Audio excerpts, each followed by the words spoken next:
All right, let's talk about a struggle that is, I think, fundamental to being human. It's a drama that plays out right inside the theater of your own soul.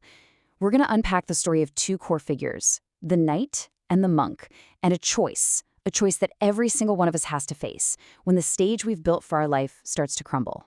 So, let's get into it. Our whole story really kicks off with this idea, the parable of the golden mask. It's about a performer, right? Someone who is a master of appearances, and his entire life is just this frantic dance. But here's the thing, this performance isn't just for everyone else. It's for him. And the whole point? To make absolutely sure he never, ever has to look down and see what's really there, right beneath his feet. So what's protecting him during this dance? Well, it's the golden mask. Think of this as that perfect, polished version of yourself that you show the world. It's what the Source calls an Apollonian shield.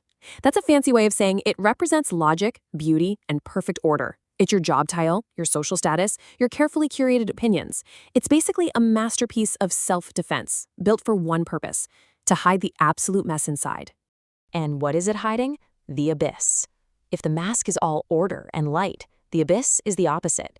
It's the chaotic, raw, Dionysian truth of who we are. All instinct, wildness, and emotion. It's that unacknowledged shadow self, the place where the so-called ugliest man lives. And that's just a personification of all the shame, all the fear, and all the pain we spend our entire lives running away from. Okay, so how do you keep something like the abyss locked away?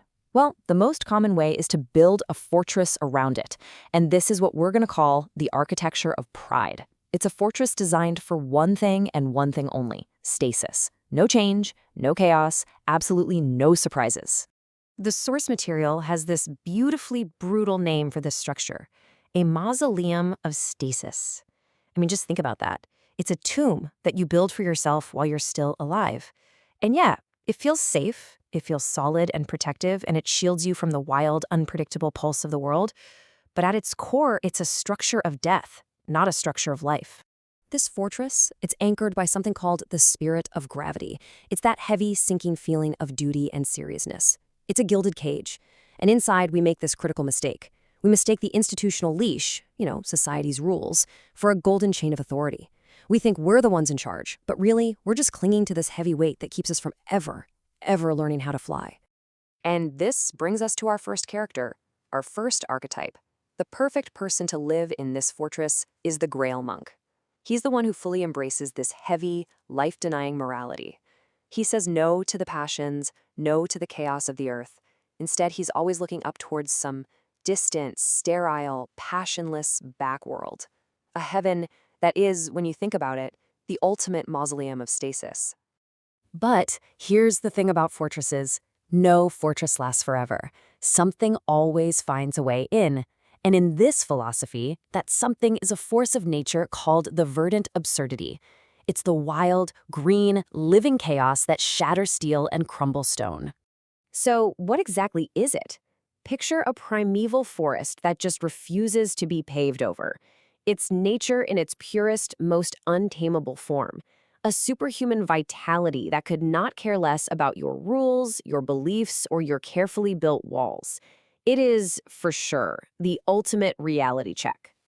So the verdant absurdity tears down this fortress in three ways. First, it acts like an uncanny mirror, forcing you to finally see all the rot you've been hiding. Second, it has this honest sound, the thrumming of life itself, that just completely drowns out the hollow, repetitive chants of your dogma. And finally, there's the logic of zero. This is the universe's total indifference. Suddenly, your job title, your awards, they mean less than the rustle of a single leaf. All those hollow pretensions just get stripped away. And who thrives in a place like this? Well, it's not the monk. It's our second archetype, the pagan knight. See, he doesn't run from this wildness. He finds his God right there in the middle of it. For him, divinity isn't in some far-off heaven. It's in the thrumming presence of the soil beneath his feet and the lived fire in his own veins. And all of this builds to the central conflict, the main event. When your fortress of pride gets smashed to pieces by the verdant absurdity, you're just left standing in the rubble. You've entered what the texts call the tribunal of ash. And there, you have to make a choice. The question is really simple, but it's also terrifying. When it all falls apart, who are you going to be? Are you going to be the ascetic, the one who negates life and clings to the old, broken rules? Or are you going to be the hero, the one who affirms it all and builds something new from the ash? So here it is, the choice laid bare. On one side, you've got the knight. He finds God right here, in the dirt. His morality comes from a sacred I will that springs from deep inside him. He's all about courageous action. This is the will to power, self-mastery. On the other side, you've got the monk. He's seeking a shadowy backworld. His morality is an external thou shalt, given to him by the herd. He embodies that spirit of gravity, a life of crushing duty and a prudish, fearful denial of life itself. And you make this choice in the tribunal of ash, which is described as a liquefaction of the soul. I mean, wow, everything you thought was solid has just melted. Your old definitions, your meanings, they're gone. It's this terrifying state of pure potential. And you have two paths: surrender to the void or begin the incredibly hard work of creating yourself all over again.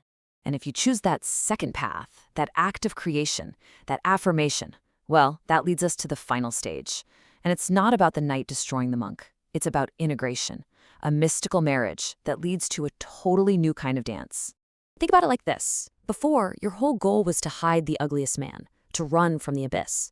But after the collapse, after you choose to affirm life, the goal shifts completely. Now it's about a mystical marriage. It's about uniting your ordered, conscious self with those chaotic, wild depths you were so terrified of. And this is like a kind of inner alchemy. It's this incredible process where you take the poison of your own suffering and you turn it into fuel. Your shadow, the thing you used to be terrified of, it actually becomes an anchor. It gives you the weight and the friction you need to move through life with grace. And right there, in the mud of that abyss, something beautiful and totally unexpected starts to grow. Wild lilies. The state you arrive at, the ultimate goal here, is called amor fati, the love of your fate. And listen, this is not passive resignation. It's a joyful, powerful, active acceptance of everything: the good, the bad, the chaos, the order. It's a holy yeah to every single moment of existence. And it transforms you from that frantic performer into a philosopher of play, someone who is finally dancing with life instead of just running from it. And that really just leaves us with this one final thought. The sources suggest that the gilded cage of pride, that whole fortress of stasis, it was never actually locked. The door was always open. The price of freedom was simply having the courage to walk out into that wild forest. So the real question isn't if the fortress will fall, because it will. The question is, what are you going to build from the ash when it does?